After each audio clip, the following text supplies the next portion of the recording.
Muito boa noite, meus irmãos. A graça e a paz de Deus a todos. Amém? Amém. Graças a Deus. Essas semanas que passaram, nós celebramos a paixão de Cristo.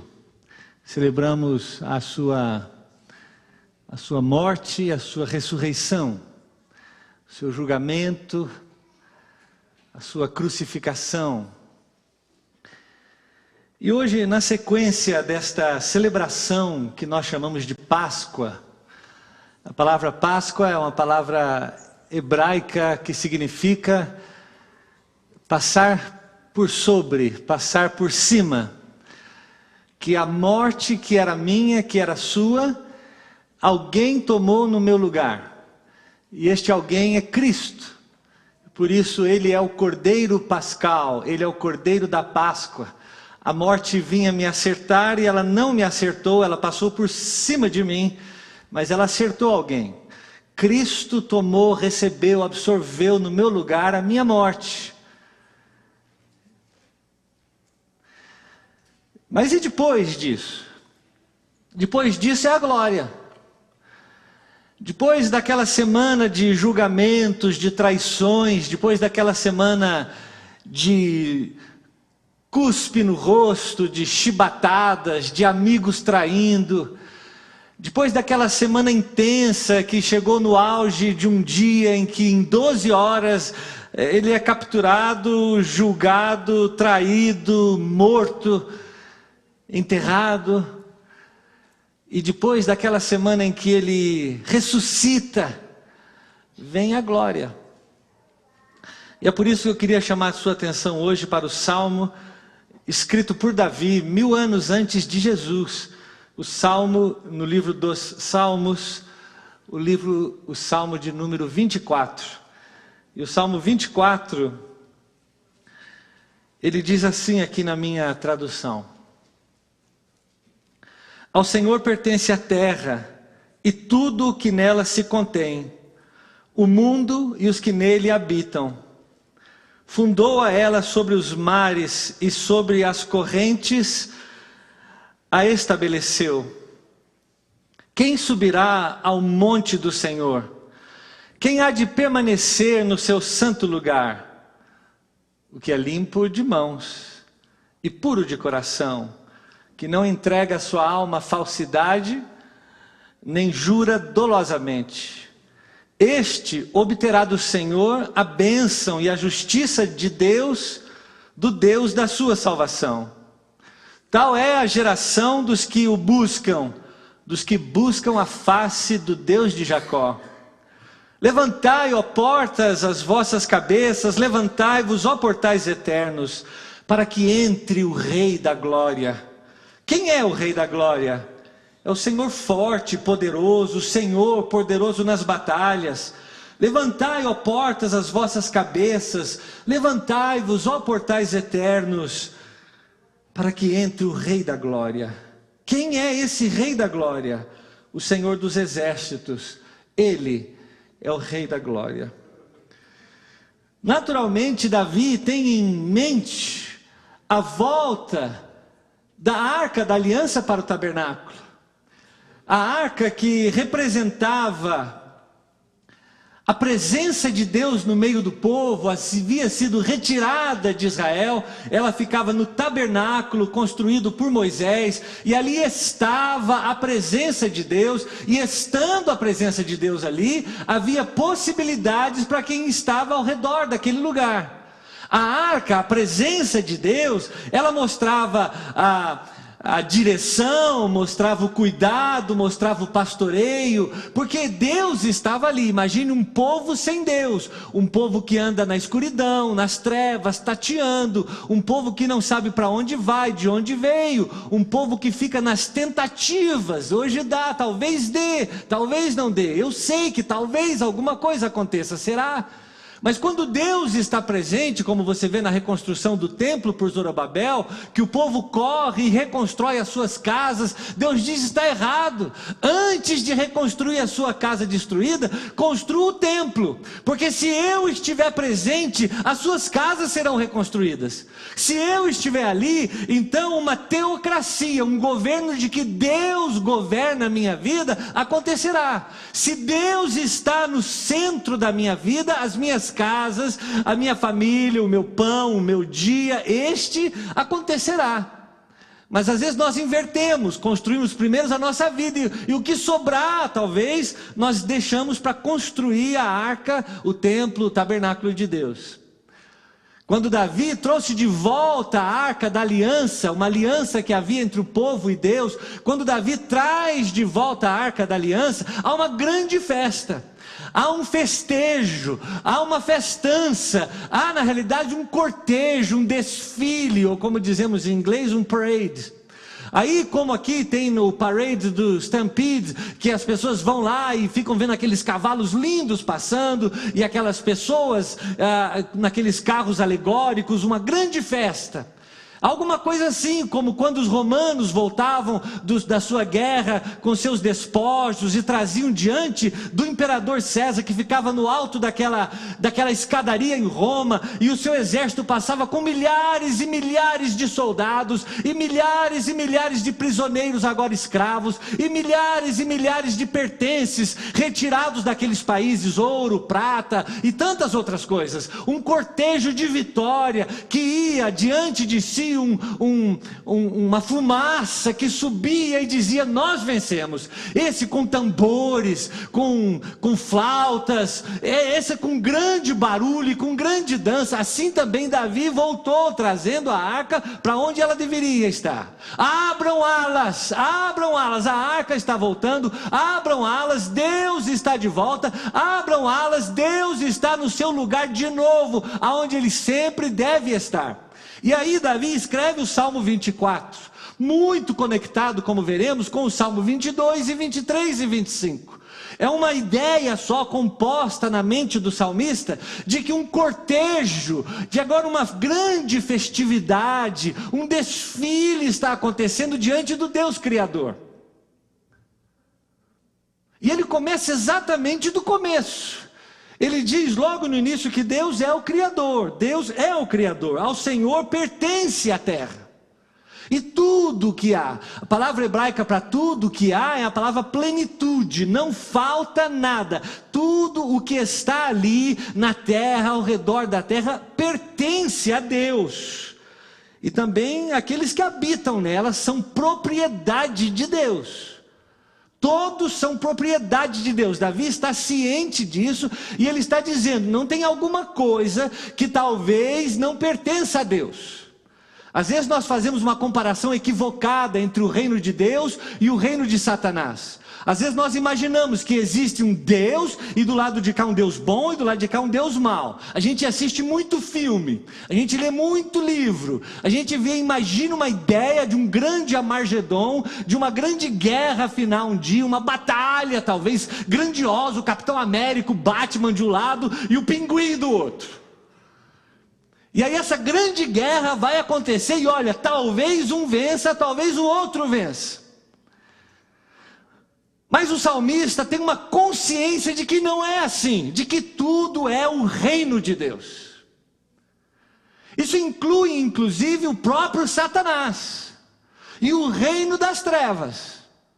Talvez um dia precisamos falar mais sobre essas questões, mas o fato é que tudo está nessa plenitude, tudo pertence a Deus, ele diz. Ele fundou a terra sobre os mares e sobre as correntezas estabeleceu o que existe hoje. É de Deus, porque Ele fez. Ele fez como sendo Criador, Ele diz: é meu, eu fiz do nada. Se você estudar um pouquinho de hebraico e for lá em Gênesis capítulo 1, você vai perceber que o autor do livro de Gênesis, provavelmente Moisés, ele usa uma expressão muito forte, ele diz bará. Ele diz: do nada Deus criou. Diferente de inventar alguma coisa a partir de algo. Eu pego esse controle remoto e a partir daqui eu coloco uma coisa aqui e faço não sei o que, mas faço. Deus fez Baraque, Ele fez do nada, Ele fez existir. Deus imaginou no seu coração e as coisas passaram a existir. E isso tem a ver exatamente com o Salmo 22:9. Contudo, tu és quem me fez nascer, e me prevaleceste, estando eu ainda no seio da minha mãe, o Senhor cuidou de mim. O Salmo 139 diz que ainda eu estava de maneira informe na barriga da minha mãe, os meus ossos ainda não tinham forma, ainda não estavam colados um no outro, talvez eu era apenas do tamanho de uma ervilha, batendo aquele coração, aquele barulho, o Senhor já me conhecia, e as palavras ainda não tinham saído da minha boca, diz o salmista, o Senhor já conhecia todas elas. Tu me formaste, e ainda diz que o Senhor é o reino, dele é o reino, e ele governa todas as nações. Deus é o Criador. E a partir daí, Davi começa a estabelecer o tom da conversa. Qual é a nossa relação com este Deus que fez todas as coisas? Porque normalmente buscamos a um Deus, seja quem for, talvez um trabalho novo, um país novo, uma pessoa nova, uma posição nova. De alguma maneira buscamos alguém novo na esperança de que Ele nos abençoará com coisas. Porque teremos um emprego novo, teremos um dinheiro que não temos, teremos alguma coisa, queremos algo palpável para nós. O salmista vai além disso. Ele diz, se Deus não quisesse, nós não existiríamos. E Paulo diz lá em Romanos exatamente isso, que Ele é o Criador, o sustentador e o herdeiro de todas as coisas. Ele criou, Ele sustenta no momento em que Ele quiser, não está mais, mas Ele também receberá de volta todas as coisas. Assim, com essa ideia de majestade, como em Isaías capítulo 6, que Isaías tem essa visão de Deus, e ele diz que ele tremeu quando viu Deus e aqueles querubins girando e voando ao redor do trono santo de Deus, e eles gritavam, santo, santo, santo é o Senhor.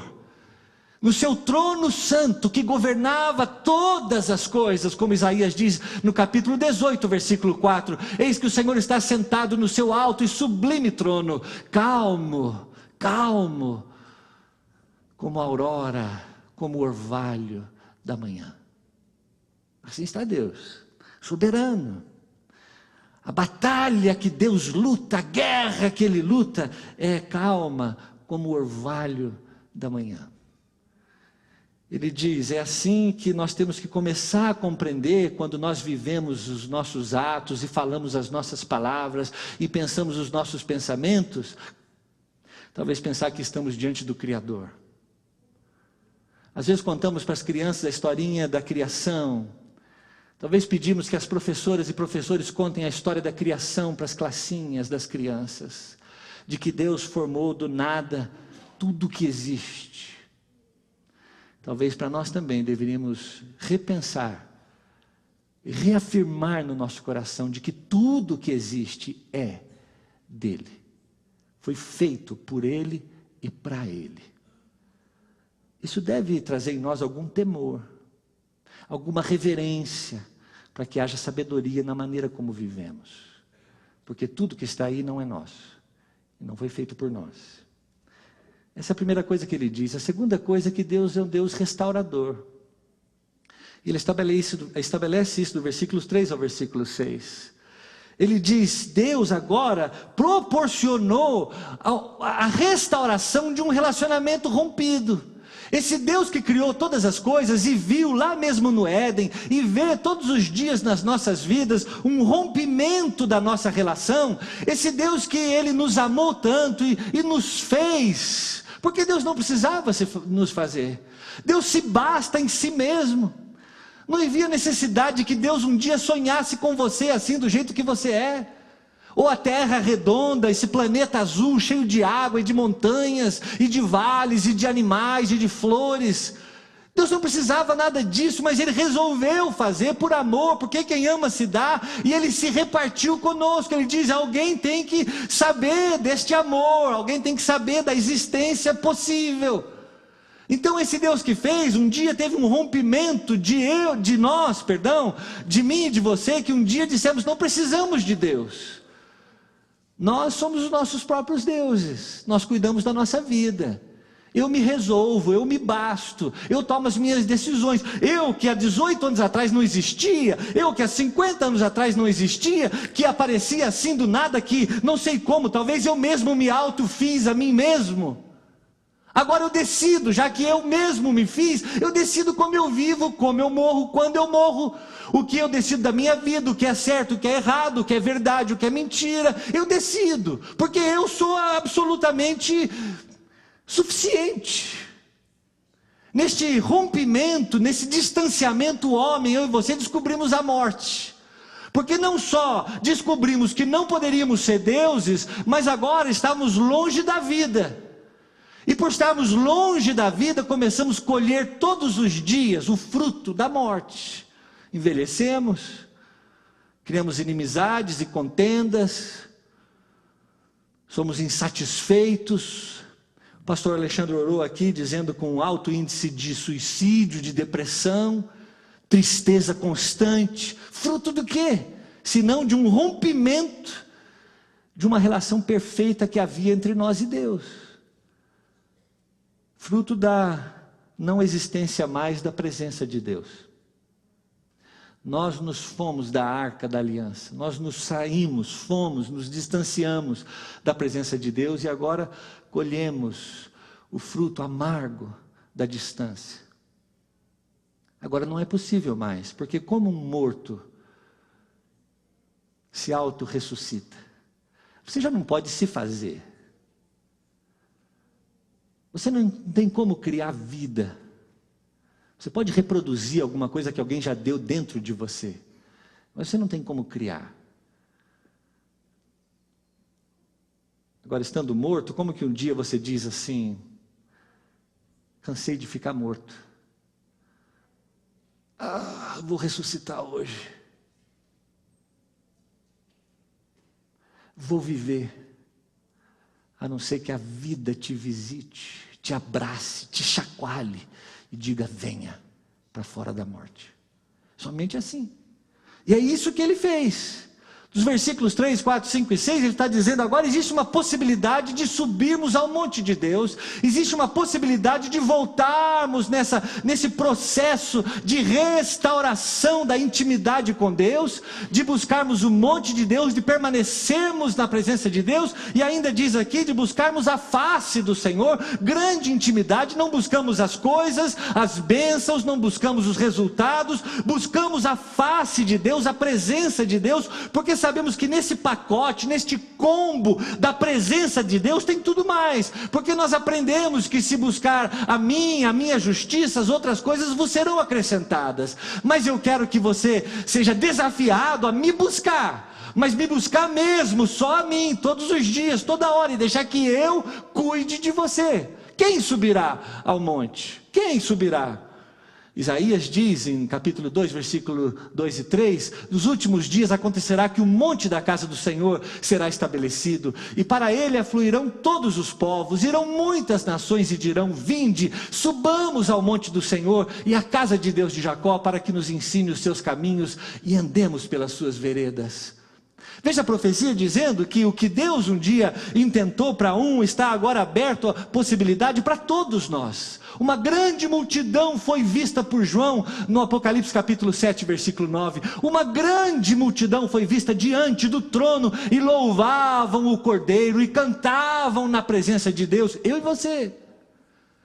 Estamos lá agora na presença de Deus, voltamos à presença de Deus. É uma coisa escatológica, é uma coisa para o futuro, que para nós ainda vai acontecer, mas na eternidade de Deus, atemporal, isso já aconteceu. Meu amigo C.S. Lewis, ele diz assim, que hoje Deus está neste mesmo momento, criando e destruindo o mundo e restaurando a terra. Neste mesmo momento, porque Deus não está preso. E estas coisas já estão decretadas diante do trono de Deus, elas já estão acontecendo diante de Deus. Talvez para nós, por causa do nosso tempo, ainda teremos que experimentá-las, mas estaremos lá. Quem subirá? Quem subirá? Na realidade, os injustos, porque não pode haver um justo descrito como este aqui, porque Davi descreve alguém que não somos eu e você. a não ser aquele que foi justificado.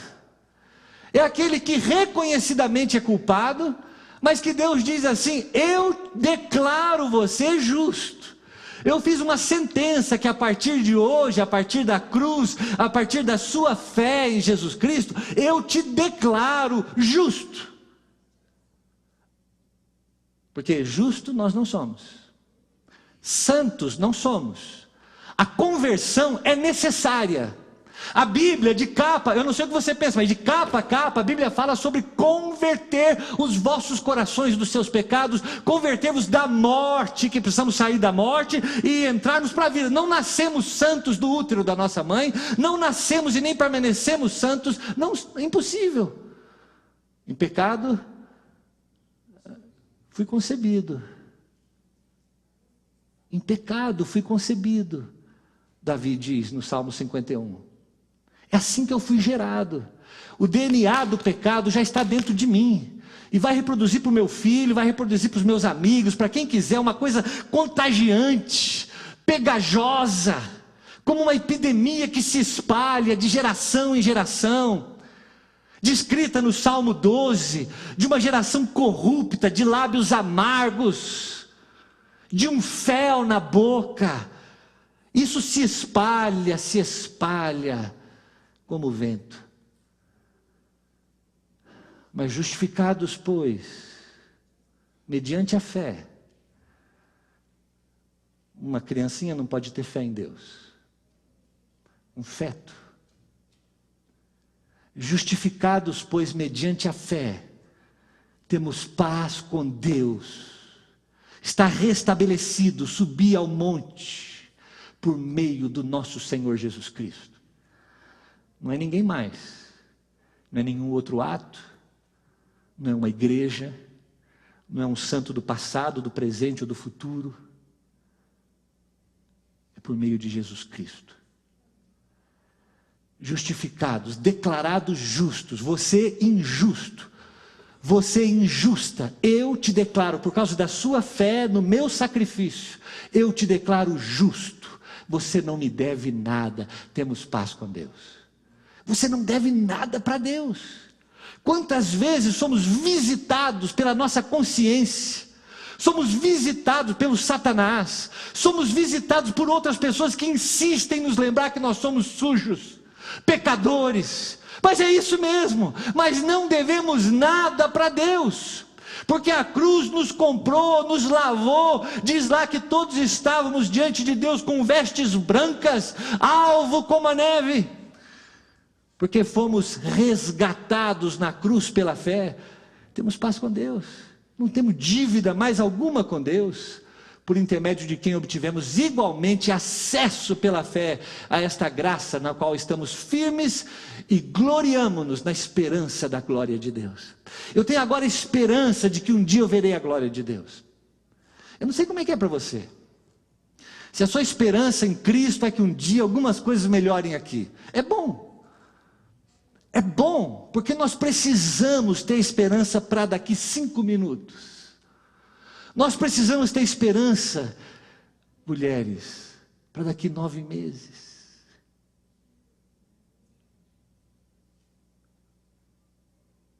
Nós precisamos ter esperança de um trabalho amanhã. Mas que bom ter uma esperança tão maior da glória. Porque o apóstolo Paulo diz que a glória que vai ser nos revelada não se compara com nada do que vivemos aqui. Porque se sonhamos e aprendemos a sonhar o grande, com mais fácil vamos compreender o menor. Mas nós insistimos na inversão e buscamos o menor. E o grande fica quase impossível. Distante, talvez. Bem-aventurado, diz o Salmo 32, aquele que a iniquidade é perdoada, cujo pecado é coberto.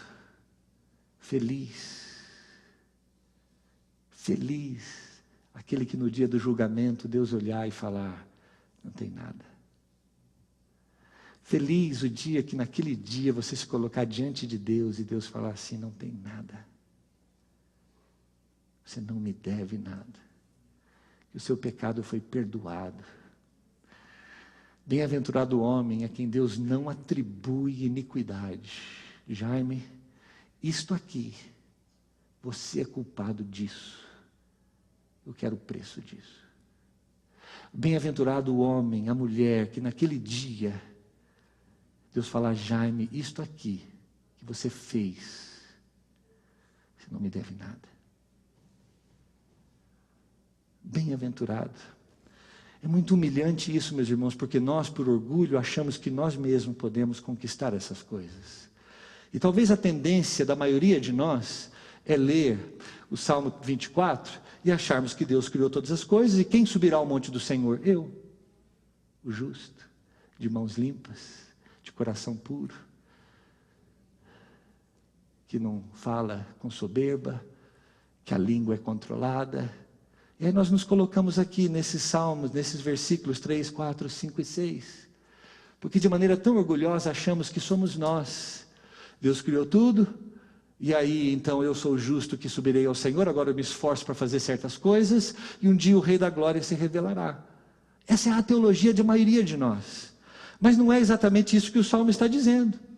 Porque, meus irmãos, nós não somos os justos de 24, 3 e 6, e nem mesmo o rei de 24, 7 a 10. Não podemos ser. Será que temos mãos limpas? Olha o que diz Isaías capítulo 1, versículos 1 a 15. Isaías capítulo 1, vou ler para vocês. Isso é Deus dizendo, pelo que quando estendeis as mãos para orar, para abençoar, quando vocês estendem as mãos, eu escondo de vós os meus olhos. Sim, quando multiplicais as vossas orações, vocês oram, eu já não ouço mais. Porque as vossas mãos estão cheias de sangue, de pecado. Lavai-vos, purificai-vos, tirai a maldade dos vossos atos de diante dos meus olhos. Parem de fazer o mal. Queremos ser igreja, queremos fazer igreja, queremos isso, queremos aquilo, e Deus começa do básico, dizendo, primeiro de tudo, pare com a maldade no seu coração, purifique-se, limpe-se, aprenda a fazer o bem, atenda, preste atenção na justiça, repreenda o opressor, defenda o direito do órfão, lute pela causa das viúvas. Será que somos nós esses justos aqui do Salmo, que um dia habitaremos na casa do Senhor? Com mãos limpas? Será que nós vamos levantar a mão santa sem ira e animosidade, como Paulo tem que alertar em 1 Timóteo 2,8, homens e mulheres, porque o versículo 9 fala de mulheres. O versículo 9 diz assim, homens, vocês estão orando, eu tenho que insistir com vocês, antes de levantar as mãos, que elas tenham certeza que elas estão limpas e puras. E mulheres, antes de vocês orarem, mulheres, antes de orarem, o que eu quero não é que a beleza de vocês esteja no cabelo, ele diz no versículo 9, e nem na roupa que você veste, mas num coração puro, porque é isso que me interessa, é isso que eu aprecio, aquela beleza lá de dentro, de uma pureza real, verdadeira, não essa de inglês ver, que é só por fora, externa. Será que somos nós? Será que alguém de nós dessa assembleia hoje pode ficar de pé e dizer, sou eu é que tenho boca limpa, eu é que tenho mãos puras, sou eu, Davi está falando de mim aqui, será? Não. Será que nós temos esse coração puro? Tiago 1,8 diz que o nosso coração ele é doble, ele é duplo, um dia fala uma coisa, outro dia outra, ele é inconstante, um dia ama, um dia odeia.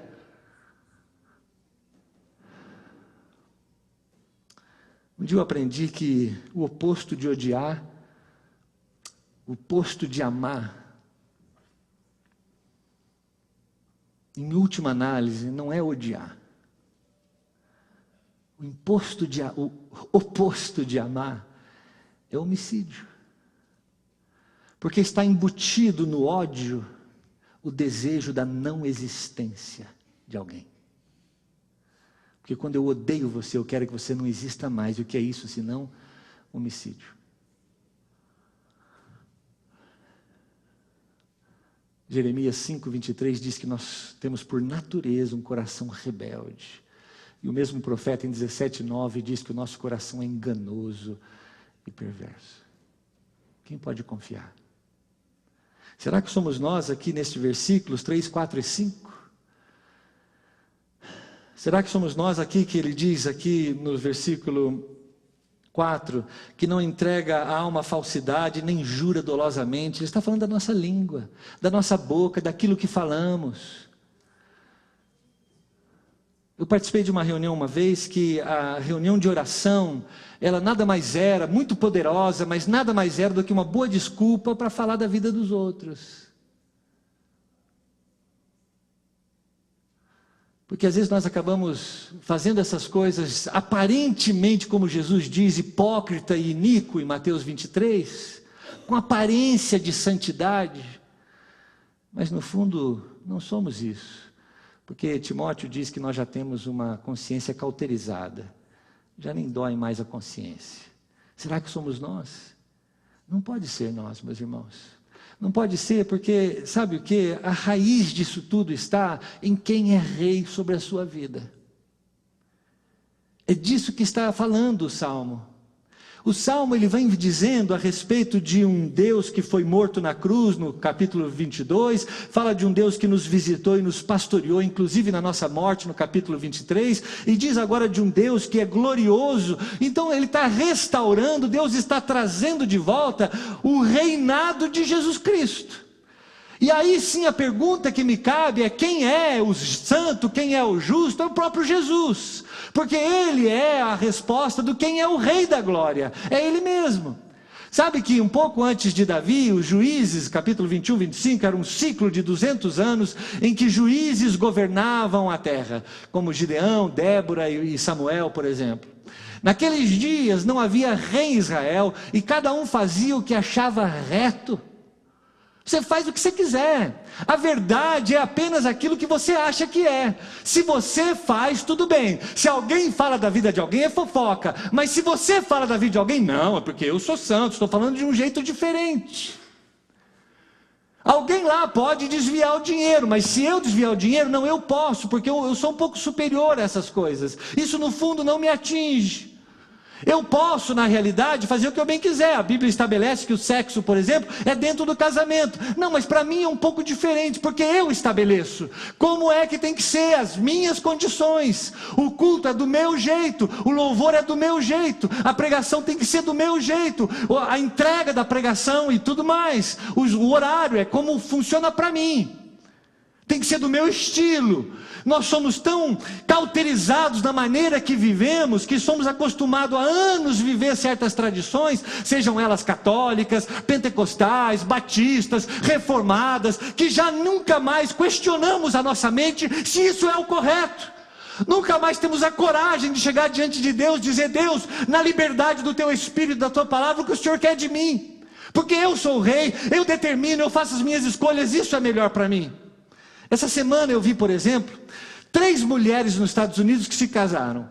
Outro dia eu falei com a Luísa: onde vai acabar essas questões de casamento? Porque eu já tinha visto na Alemanha, por exemplo, um homem se casar com um gato. Já trouxe isso aqui para vocês. Falei, está difícil de encontrar alguma coisa mais que possa acontecer. Agora aconteceu. Conseguiram abrir uma brecha na lei, 3 mulheres são casadas. No estado de Massachusetts, nos Estados Unidos. Na Inglaterra, uma moça queria participar do Big Brother. Esse programa é super legal. Mas aí ela descobriu que está grávida. Mas não pode. E aí? Começa com a letra A. Porque eu decido o que é bom para mim. Eu sou o meu rei. Eu sou a minha própria rainha. E a ressurreição ainda não aconteceu para mim. Então o senhorio de Jesus também não. O Rei da Glória, que entrará um dia na presença de Deus, já entrou eternamente, vai entrar um dia fisicamente diante de nós. Ele precisa entrar primeiramente dentro desse cortejo do rei conquistando os despojos, precisa acontecer dentro de mim.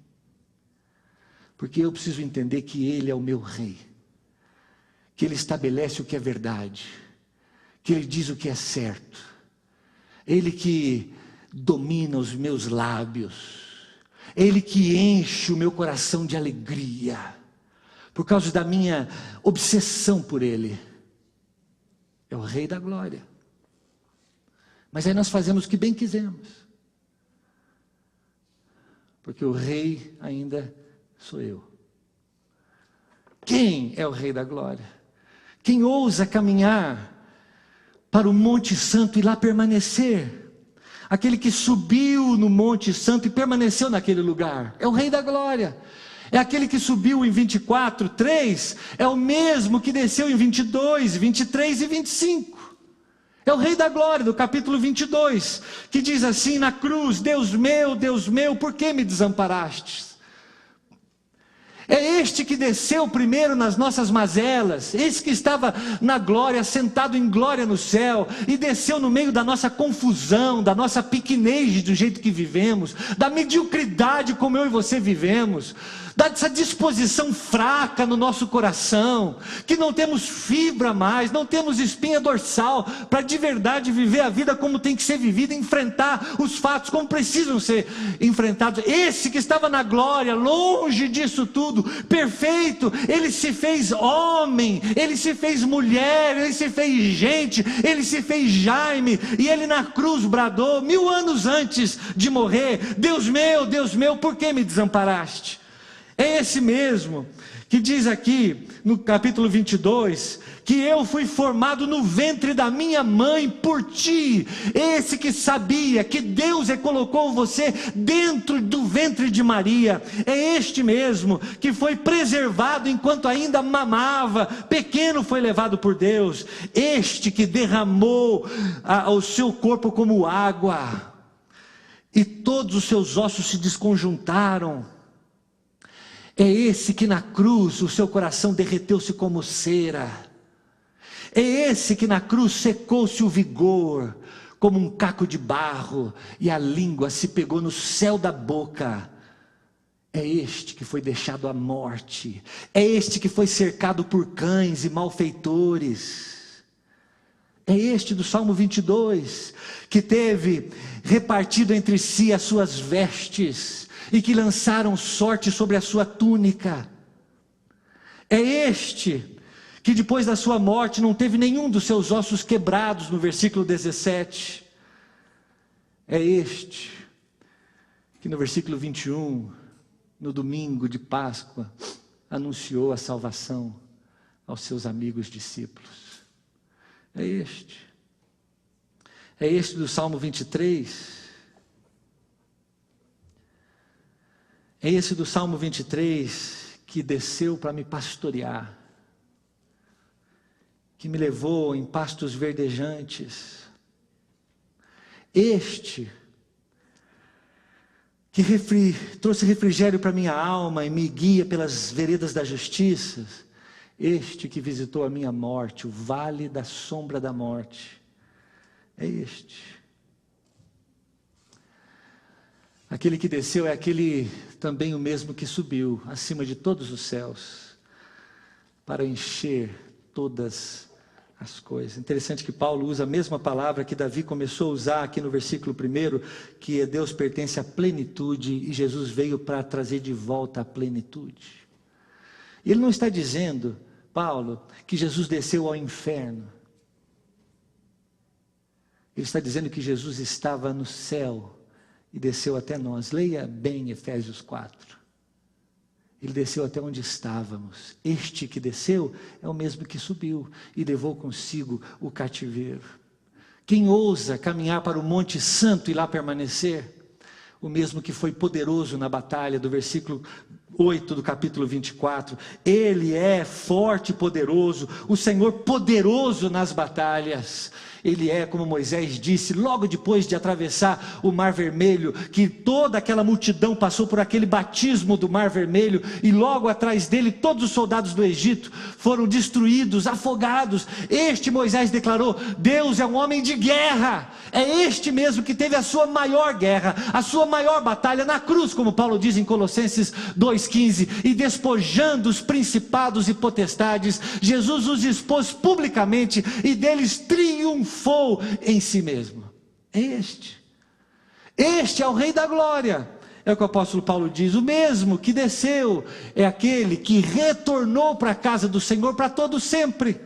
A gente lê o Salmo 23, e eu habitarei na casa do Senhor para todo sempre. A raiz do verbo habitar, na realidade, é eu retornarei. Eu vou voltar para aquilo que é meu. Uma referência clara de um trajeto de volta, que é de Jesus voltando para a sua casa. Ele foi recebido com o cortejo celestial do Salmo 68, 24 e 25. Viu-se, ó Deus, o teu cortejo, o cortejo do meu Deus, do meu rei, no santuário.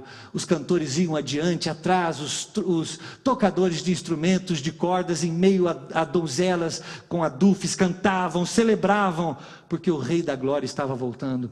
Levante as vossas cabeças, prepare-se, o Rei da Glória está voltando. Retira o que está aí, o rei que está, o reizinho que está, a rainhazinha que está dentro do seu coração, para que este rei possa entrar de fato aqui, para que você possa participar do cortejo dele quando chegar o dia. É só assim. Porque se você não morrer, ele não arrancar de você este rei que está dentro do seu coração, o dia daquele festejo não vai ser seu. Quem ousa caminhar para o Monte Santo e lá permanecer, é o mesmo que nos convida para desfilar com Ele. O apóstolo Paulo diz em 2 Coríntios, capítulo 2. 2 Coríntios, capítulo 2. Graças, porém, a Deus, que em Cristo sempre nos conduz em triunfo num desfile. E por meio de nós manifesta em todo lugar a fragrância do seu conhecimento, o perfume do seu conhecimento. Porque nós somos para com Deus o bom perfume de Cristo, tanto nos que são salvos como nos que perecem. Para com estes, cheiro de morte para a morte, para com aqueles, aroma de vida para a vida. Quem, porém, é suficiente para essas coisas? Ele responde que somente em Cristo, no versículo 5 do capítulo 3. Porque nós não estamos como tantos outros, mercadejando a palavra de Deus, antes em Cristo é que falamos na presença de Deus com sinceridade, e da parte do próprio Deus, porque é isso que somos, parte do cortejo festivo. Eu ainda queria ler com vocês Hebreus capítulo 10. Eu queria cantar de novo aquela canção que cantamos última, pastor Alexandre. Quem é o Rei da Glória? E eu quero ler com vocês Hebreus capítulo 10.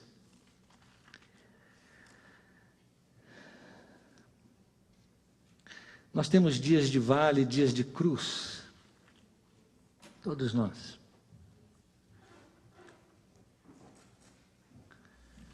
E às vezes achamos que somos devedores demais e devemos mais do que pensamos. Talvez porque não compreendemos que o Salmo 22 diz que Jesus já entregou a sua vida por nós. Talvez porque não reconhecemos que Jesus é o pastor que pastoreia as nossas almas no Salmo 23. E talvez naturalmente por isso, nunca vamos conceber a ideia de que Jesus é o santo. Porque Deus visitou o mundo com os seus olhos e não encontrou nenhum santo, nenhum sequer, exceto o seu próprio Filho Jesus. E é este Filho que foi santo e justo, que podia entrar na presença de Deus e permanecer ali. É este Filho que satisfez a ira de Deus da nossa dívida. E aí por isso Deus descansou e falou: Ele é o Rei da Glória. Se compreendermos que a cruz foi alguma coisa, uma grande atrocidade,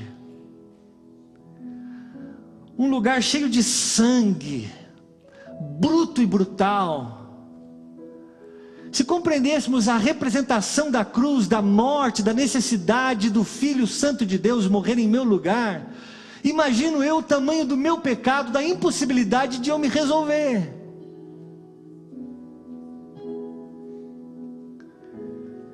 Se pudéssemos compreender o Salmo 23, que ele nos visita no vale da sombra da morte, e que ele diz que o Senhor é meu pastor e isso me basta, é suficiente para mim, eu naturalmente hoje poderia estar exultante com a minha vida, sabendo que o Rei da Glória vai entrar no céu um dia, e Ele vai trazer um cortejo diante do Deus Todo-Poderoso, e Ele vai trazer diante de Deus e dos seus santos anjos, eu e você junto com Ele, e todos os despojos, todo o meu pecado perdoado, toda a minha angústia, toda a minha falta de alegria, toda a minha insatisfação, tudo conquistado na cruz, porque Ele se fez enfermo no meu lugar, toda a maldição que estava sobre mim caiu sobre Jesus naquela cruz, e porque Ele na cruz venceu e lutou uma grande batalha, naturalmente Ele se tornou o Filho justo e santo de Deus, que somente Ele poderia ser declarado por Deus e por todos os anjos santos do céu. Entre, abram as portas, fiquem de pé, exultem, cante, porque o Rei da Glória está entrando, aquele que conquistou, que venceu a morte, que morreu e hoje está vivo. Ele é o Rei da Glória, e junto com Jesus, o Rei da Glória, está quem? Está o Jaime, está todo aquele que crê que é assim a história, e que busca a santificação, porque aquele que foi declarado justo por Deus, quer viver uma vida justa, porque aquele que experimentou no coração a santificação de Deus, quer buscar a santidade. É um resultado normal, natural, assim como um peixinho busca água, aquele que foi declarado santo busca a santidade, busca ter as mãos puras e limpas, e os lábios puros e limpos, e o coração puro e limpo. E assim é que devemos viver diante de Deus, e assim devemos nos exultar diante do Rei da Glória, este Rei que faz o convite, Ele que diz no capítulo 10 que já se assentou na presença de Deus, que não tem mais o que fazer, não tem alguma coisa mais que você possa fazer para satisfazer a Deus, porque já está feito. Este que já se ofereceu uma vez por toda pelos nossos pecados, este que já não necessita mais de remissão de pecado, que tendo, pois, irmãos, intrepidez, coragem para entrar no Santo dos Santos, lá onde a arca está, lá no Monte Santo de Deus, pelo sangue de Jesus entramos lá, pelo novo e vivo caminho, o caminho do cortejo, que o Rei da Glória estabeleceu, que Ele se consagrou pelo véu, isto é, pela sua carne, e tendo um grande sacerdote sobre a casa de Deus, aproximemo-nos, pois, com sincero coração, e plena certeza de fé, tendo o coração purificado de má consciência, e lavado o corpo com água pura, guardemos firmes a confissão da esperança sem vacilar, porque quem fez a promessa é fiel, Ele diz. E neste processo, enquanto aguardamos o dia do cortejo com o Rei da Glória, diante de Deus o Pai, neste processo, em que temos ousadia de entrar diante do trono, e falar com o Deus Santo, neste processo, consideremos-nos também uns aos outros, consideremos-nos também, a palavra considerar é tome nota, preste atenção um no outro. Uma igreja existe um com o outro, não isolado, para estimularmos-nos ao amor. Um tem que estimular o outro ao amor e às boas obras. E não deixe de congregar-se, como é costume de alguns, mas façamos admoestações, avisem uns aos outros, porque está chegando o dia de Deus, está chegando o dia do Rei da Glória. E talvez eu estou com os olhos demais aqui na segunda-feira, eu estou me esquecendo do Rei da Glória. Quem é que eu vou caminhar lá naquele dia com Ele? Aí sim eu poderia dizer que por causa dEle, através dEle, eu subi ao monte e eu permaneci lá. Vamos cantar essa canção mais uma vez e vamos orar e vamos embora. Vamos ficar de pé, por favor.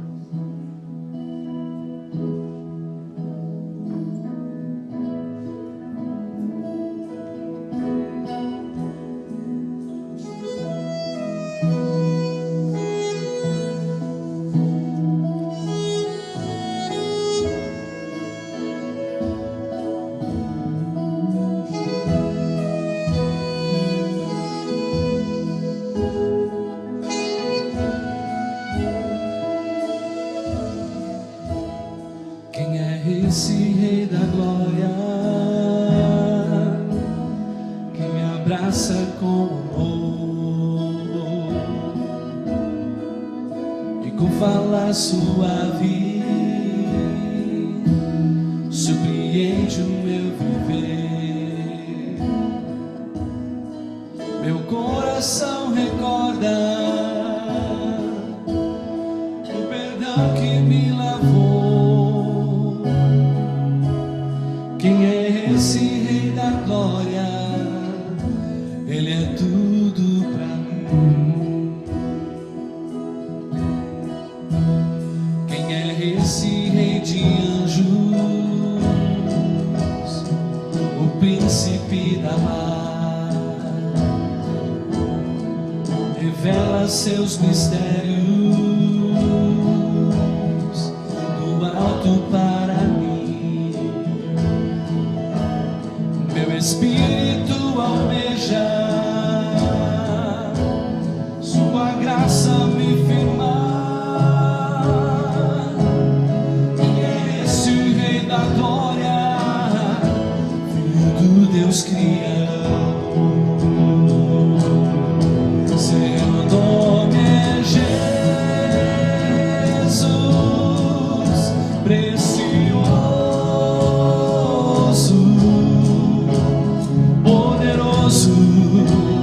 Rei do meu ser, Rei da glória. Seu nome é Jesus, precioso, poderoso, Rei do meu ser, Rei da glória. Esse Rei da Glória, majestoso e com poder, sabedoria plena, gracioso Rei dos reis, Senhor dos céus e terra, de tudo é o Criador.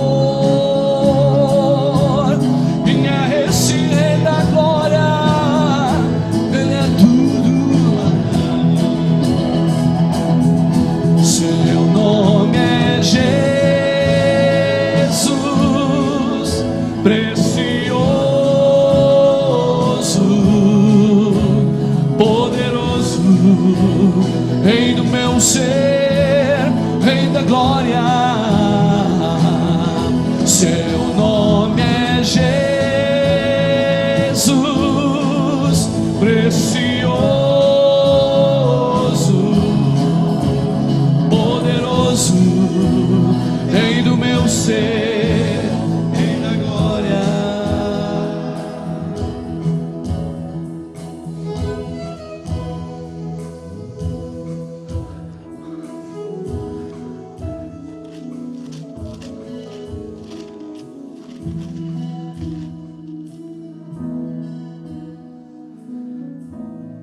Hoje eu creio que é um dia de arrependimento e perdão entre nós. Talvez nós nos achemos muito justos. Talvez você sempre se achou aquele que tem direito de habitar no alto monte com o Senhor.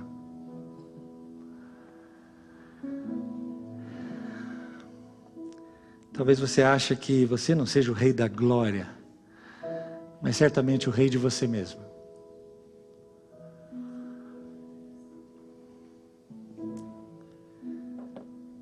Que o Senhor tenha misericórdia de nós. Porque não há justo nenhum sequer. Existem apenas aqueles que são justificados. Não há limpos, existem aqueles que são lavados no sangue de Jesus. Não existem santos, existem aqueles que são santificados por Deus, mediante a fé em Jesus Cristo.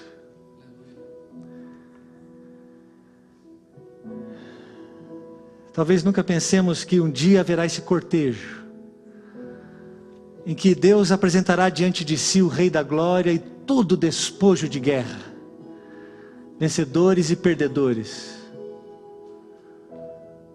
aqueles que lutaram no seu exército, que deram a sua vida, que foram cerrados ao meio, que não levaram em conta as riquezas do Egito, mas preferiram ser chamados filhos de Deus do que filhos do faraó. Mas também haverá aqueles que lutaram contra o Senhor, aqueles que não levaram em conta que Ele é o Criador de todas as coisas, aqueles que defraudam uns aos outros, financeiramente, fisicamente, sexualmente, com a língua, com os olhos,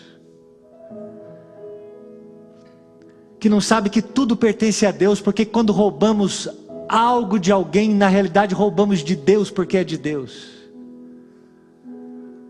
Um abraço que seja, um beijo, $1, mas que um dia o Rei da Glória virá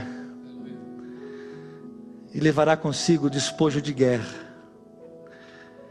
Ora, aquele que é poderoso para vos guardar de tropeços e para vos apresentar com exultação, puros diante da sua glória, ao único Deus, nosso Salvador, mediante Jesus Cristo, nosso Senhor, glória, majestade, império e soberania antes de todas as eras, agora e por todos os séculos. Amém. É nele que você tem que depositar a sua confiança. É Ele que hoje você tem que declarar: é o Rei do meu coração, para que Ele seja o Rei da minha glória.